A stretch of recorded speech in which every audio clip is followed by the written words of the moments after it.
Was it worth the wait? Well, it'll take more time to tell. Following 6 quarterbacks taken in the first 12 picks, 137 picks then passed before another quarterback heard his name called. At pick 150, South Carolina's Spencer Rattler became the 7th QB selected. New Orleans the landing spot. Those 137 picks with no QB taken, an NFL draft record because our people missed nothing.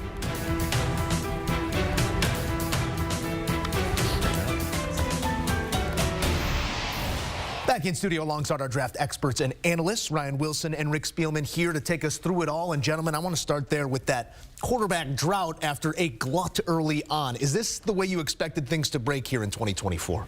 Absolutely. I thought there would be 6 quarterbacks taken in the first 12 picks, and then absolutely not.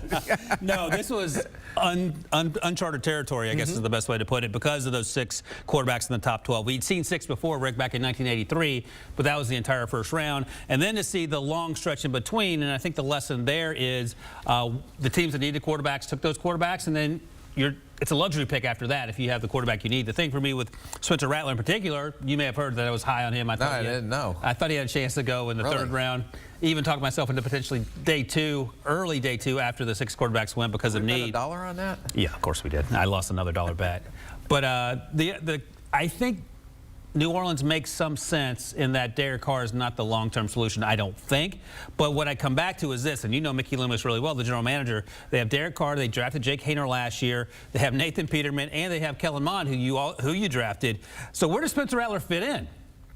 Well, they're just going to throw him in there and let him compete. But can we make a pact?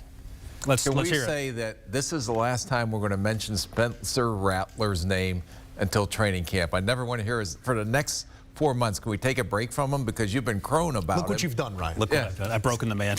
You've broken me. I'll take him. Whatever. He should have been a first-round pick. I can't take it anymore. Countless hours of hard work between these two leading into this draft. What did you make, Rick, of the ebb and flow of the way quarterbacks were treated in this selection? Yeah, usually you see the run early.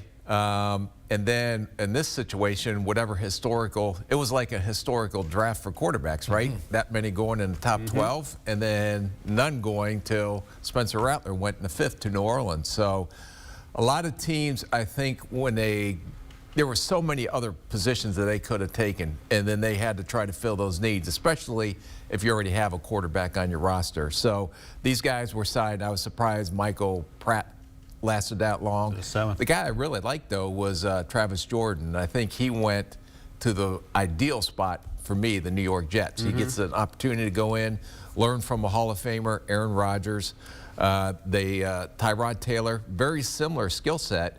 So he's going to have an opportunity to go there, sit, heal up because he had an injury, led Florida State to an undefeated season, athletic, not overly physical, not the strongest of arms, but just knows how to play the position. So great place for him to sit and learn from a Hall of Famer. Ryan, Travis would have been a higher pick if not for the injury, certainly a year ago. Florida State. You don't think so? No. No, so he got hurt in November, right before the run to the playoffs that caused our buddy Danny Yanks and Brian McFadden so much agita because they weren't able to qualify Florida State. If he went there and went to the playoffs and played out of his mind, maybe played like we saw Michael Penix Jr. play against Texas in the semifinal game, and maybe they somehow make it to the final and he plays well there, you're telling me he's still going in the 5th round? Yes. Okay. Just wanted to double check. If ifs and buts were candies and nuts, you know the rest. Yeah. Who was your favorite day 3 quarterback after seeing none go here on day 2? Joe, he who shall not be named until preseason. My guy, Mr. Rattler. Okay, back to the well. Back to the well. Yeah, he's my favorite quarterback here, without a doubt. He's so tough. He's only 6 feet. He ran a 4.95, and so physically he doesn't check the boxes you're looking for in today's quarterback. But again, he was a 5-star for a reason. We heard comments today during the telecast that some coaches couldn't get out of their mind the documentary when he's in high school and he came off as arrogant. We talked to him at the Combine, and Rick, you've talked to him subsequent to that, and he seems a lot more humble now, and he seems like he's learned a lesson. I think the lesson there for me, and I would imagine Rick and Joe, when you guys were 18, you probably did some silly things, and he feels like he's matured. No, I've been very mature ever since I was born. So. Okay. And I'd ask that you leave 18-year-old me out of this, Rick. I will not make you rebut Spencer Rattler once again, but we do have more offensive talent to talk about here on day 3 because, you know, they make all pros in latter rounds as well. Your Purdy's, your Pukas, your Diggs come to mind as of late, but as you look at this draft, who is your favorite offensive playmaker selected on day 3? Tight end out of Texas, Shatavian Sanders. He found his way to Carolina, and we talked about him throughout the fall because he played alongside Xavier Worthy and A.D. Mitchell and Quinn Ewers. When we thought he had a chance to come out, he returned to school, and now he's going to Carolina to get that Panthers team some much-needed help. He won't block. He's not going to do that. Maybe he improves as a blocker, but he will catch the ball in the middle of the field. They used to get him the ball in space near the line of scrimmage, as you see here, and let him win by running through arm tackles. He's pretty good in space, and I think he's a reliable middle field target, Rick, after Hayden Hurst didn't quite work out last year, along with just about everyone else at the skill positions for Carolina. Yeah, no, and that'll give them another offensive weapon to hopefully give Bryce Young a chance to have success this year. We got to turn to the defensive side of the ball here. How come I can't give my top? We didn't get your offensive player. Oh, I have one. Offensive. Can I use it? Hit me with it. I'm going to go with Jalen Wright, the running back from Tennessee. Ideal spot that he went to, down in Miami. Mostert, really good running back, but injury all the time. A-Chain ran really well last year, injury all the time. This kid is just as fast and as explosive as those guys. Led the FBS, I think, in plus 10-yard runs. Every time he gets the ball in his hands, he gets an opportunity to make big plays. He can catch out of the backfield. He's more than willing to step up and pass pro. I think when he gets his opportunity, if those two go down, Miami's not going to lose any speed. In fact, he may even gain some speed and have another explosive playmaker. You doing right by right when I was wrong, and I appreciate that. Let's now go to the defensive side of the ball. No. By all means. Because I got some guys I like, too. Rick, I'm coming right back to you here. Your favorite day 3 defensive player was who? I can go now? It's your turn. Who did I pick? Dadrin. Taylor Demerson. Taylor Demerson. The suspense. I know. Yeah. Well, this is what you do when you're a host. I see. Okay. Yeah, so you just, Oh, that was you hosting. that was me hosting. Got it. So I've been learning from you and Akeem since I've been sitting here watching. And there they come around the corner. We're going to put you on some highlights tonight if you keep acting up. Tell us what you like about I really like this kid. I love his athleticism. I think he's one of the few safeties that can play in the deep center of the field. Comes up, makes tackles, needs to get a little bit more under control, has excellent ball skills, excellent range, can run. Ideal fit for Jonathan Gannon's defense, and reminded me a little bit of Gardner Johnson and what he did with him in Philly. Ryan? I'm going to go with TJ Ryan? Tampa out of Iowa State. Thank you. Sometimes all you need is a name. Yeah. Is that all you have to do? Is Ryan? Okay, let's go. TJ Tampa, Iowa State. You actually liked him a little more than I did throughout the process. He is long. You called him in the best way possible, a poor man's Joey Porter Jr. And in that he is long. He can play off. He can play in zone. He can play a little man, too, if you want. And it's just another case of the rich getting richer in Buffalo, Joe, because they got Nate Wiggins in the first round, and then they got what I thought was a top 75 player, and they got him all the way in round 4. It feels a little bit like what we saw the Giants do last year when they got Deonte Banks in round 1, circle back and got Trey Hawkins on day 3. Both were starters right away. It's not the case that TJ has to start. I think Nate Wiggins has a better opportunity, but they're so much better now in the secondary than they were 3 days ago.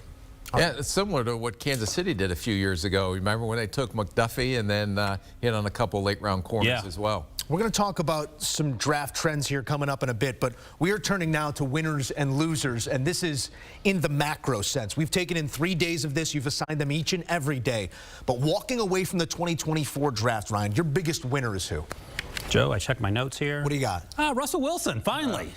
After not winning nearly at all the last 2 seasons. Year 1 was tough to watch with Nathaniel Hackett. Year 2 is not much better with Sean Payton in Denver. They ate a lot of money to move on from him, which tells you that marriage wasn't working out. He lands in Pittsburgh on the cheapest of deals for veterans, and you can't not do it. It feels like if you're the Steelers, Rick.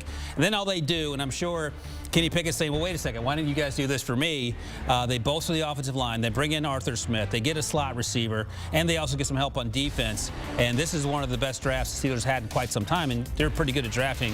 I think this is best case scenario for Russ Wilson to have success. And if this doesn't work out for Russ, I don't think there's anyone left to blame. No, and I'm going to go with mine, and I don't know how I cannot say Caleb Williams. I could have went with Michigan with all the players that got drafted on Friday. I could have went with Oregon, had 5 players go in the 4th round today, but I'm going to go with Caleb Williams. understanding what he's going to bring to this offense. But Chicago, Ryan Pace, done a phenomenal job putting pieces around him so he has the best chance to have success. I know he's going to have some growing pains. Look at their running back room. Look at their receiver room now. Look at their tight end room. They've improved the offensive line. They're going to have a better defense. So, Joe, I'm going to ask you this question, play and host here. If Caleb Williams fails, is it his fault or is it the coaching? It's going to be interesting to see it all play out.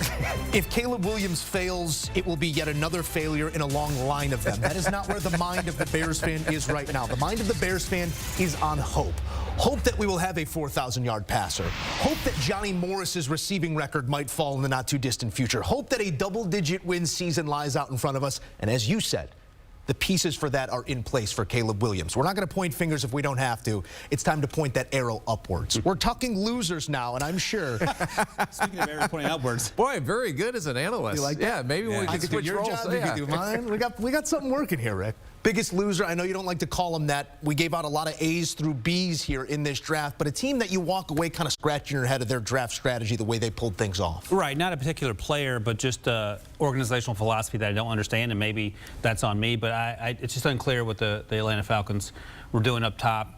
Okay, you take a quarterback to build around in the future, but you have the 8th pick and you just signed Kirk Cousins. You didn't tell Kirk Cousins about it until we found out as we were watching the pick unfold. Maybe he knew a few minutes prior to that. So that part I didn't understand. And again, if Kirk Cousins, God forbid, has to go down and Michael Penix Jr. comes in there and plays like C.J. Stroud, we'll have to apologize. But in the moment, with the other needs that this team had, and as Rick, you've noted all weekend, in a division that's wide open, even though the Buccaneers are defending champs, it felt like they could have gone in different directions to improve the roster quicker than having a quarterback who's going to have to sit on the bench for 2 years, barring injury. Yeah, just playing host here. Are you saying Atlanta or Michael Penix Jr. is a loser?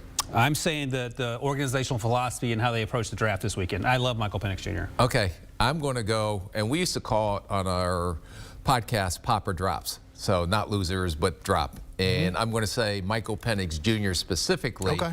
If you want to put him in that category. And the reason I say that is because he's older. If he would have went to any other team, he would probably have an opportunity to at least compete and start and probably get on the field within a year or two. Going to Atlanta, he's going to sit at least 2-3 years. And I know, Joe, you mentioned it, the cap hit, if they do get rid of Kirk Cousins too early. The winner in him, though, is that he's going to get about $22.4 million in guaranteed money, a $13 million signing bonus. So can you have a winner and a loser at the same time? The yin and the yang of it all do exist there in Atlanta for Michael Penix Jr., who will likely sit and wait for how long? Again, time will tell. Winners and losers here on CBS Sports HQ. They don't keep score this time of year, but we certainly do. The conversation continues on With the First Pick. Ryan and Rick taking you through all the latest from this year's draft, what they loved, what they didn't like, and some names that might change the game in the not-too-distant future. Download, subscribe, and enjoy With the First Pick. Coming up, I will not feign general manager. I hope to stay host. As we roll on, we welcome you into our war room. The long-standing front office insider, Rick Spielman, offering his thoughts from an action-packed 3 days in the NFL. Don't move. This is CBS Sports HQ.